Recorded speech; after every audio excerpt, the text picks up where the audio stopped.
welcome to Puppet Vikings. I'm Einar the Boneless, and today we're going to continue looking at soft headgear and hats that Viking reenactors wear. Today we're going to look at the Skjoldehamn hood.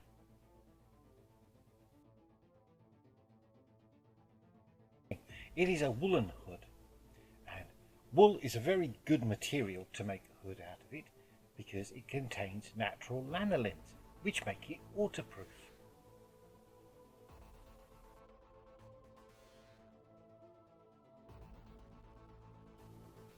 So our hood is made of 3 pieces. So you have a long piece, which is the central bit, and we measured that based on from the top of the head to the neck, where it meets the shoulders. In this case, for the hood that we are making, that is 26 centimeters. It's a very important number because that is also the width of our hood from the back of your head to where you want the peak to stop. Also, each of the 2 squares are 26 centimeters along each side,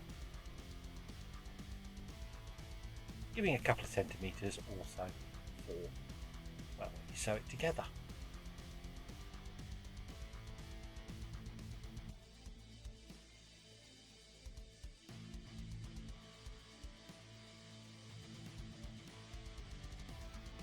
Our long rectangle is folded in half. Now the total length of that rectangle is 4 times 26, which is 104 centimeters. This is the most common method used for making these hoods, so that there is no seam along the top. But the actual find was made different. So it was folded along the back, and then it was sewn across the top, forming what they refer to as a cock-comb effect. The proper hood also had 2 ties just behind the ears, which were made of cord, and they tied up round the back.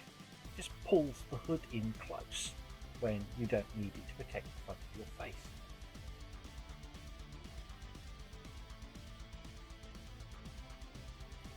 You can see the placement of the smaller squares, which have been folded into triangles, and then you simply sew down the edges between those triangles and the main hood. This will form up your gauze. For the back of the hood, you do the same stitch all the way up to the top to form a point. If of course you are doing the classic or historical version, you sew along the top, and you also cut a section at the bottom to allow the attachment of the gauze. This is done at the rear.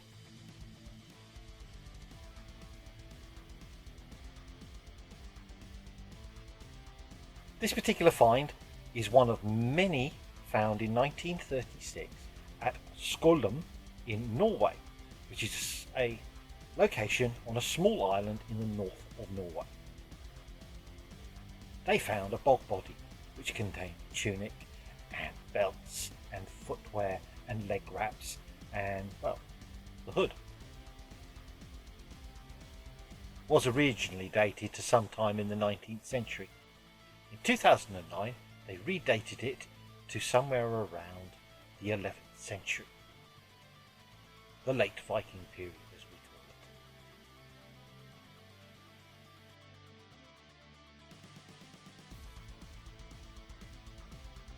it. It's a very popular hood amongst reenactors, mostly because it's one of the few that have been found and can you positively identify as a hood. You'll see dozens of different variations. Though you can make these out of any material you want to. So you can have them out of linen or leather, or, well, sky's the limit really. Depends on what you're planning to do with them.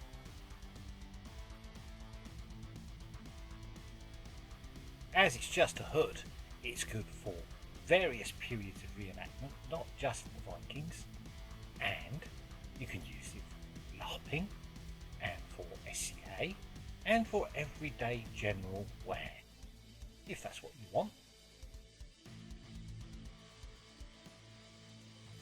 The original hood was made of wool with linen thread and woolen cords wound around to form that tie at the back. As you can see from this yellow wood version, it's a very large hood that covers a large portion of the upper body.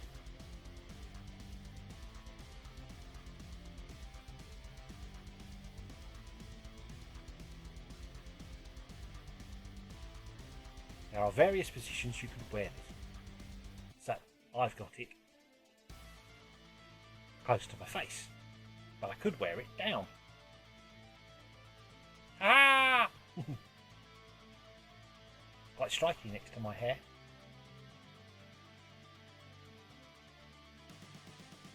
Or you can have it pulled in close so that it protects your face against the wind and the rain.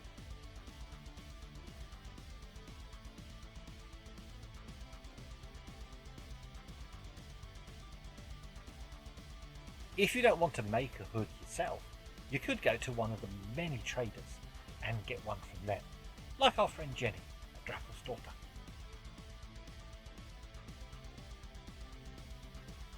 So, just to recap, it's made of 3 pieces, 2 squares, and 1 either large square or long oblong. Your measurements are taken from the top of your head to where your neck meets the shoulder in a straight line. This gives you your base size. Then you simply multiply that by 4 to make the long oblong version, or by 2 if you're making the square version.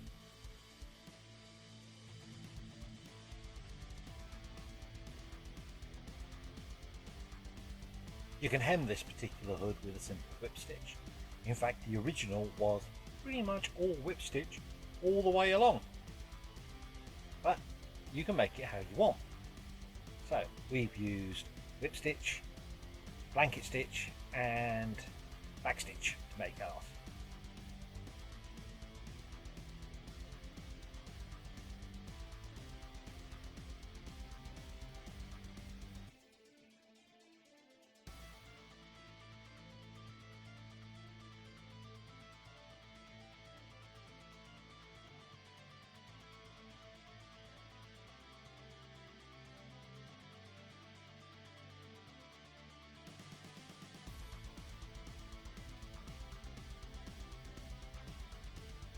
And that's the finished hood.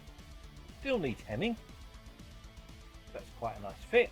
It does contrast well with the colour of the tunic, which is also based off a find from Skjoldehamn.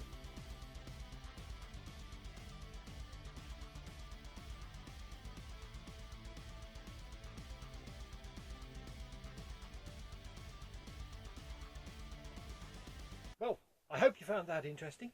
Please do hit like and subscribe and share with your friends. And we'll see you next time for another Puppet Vikings.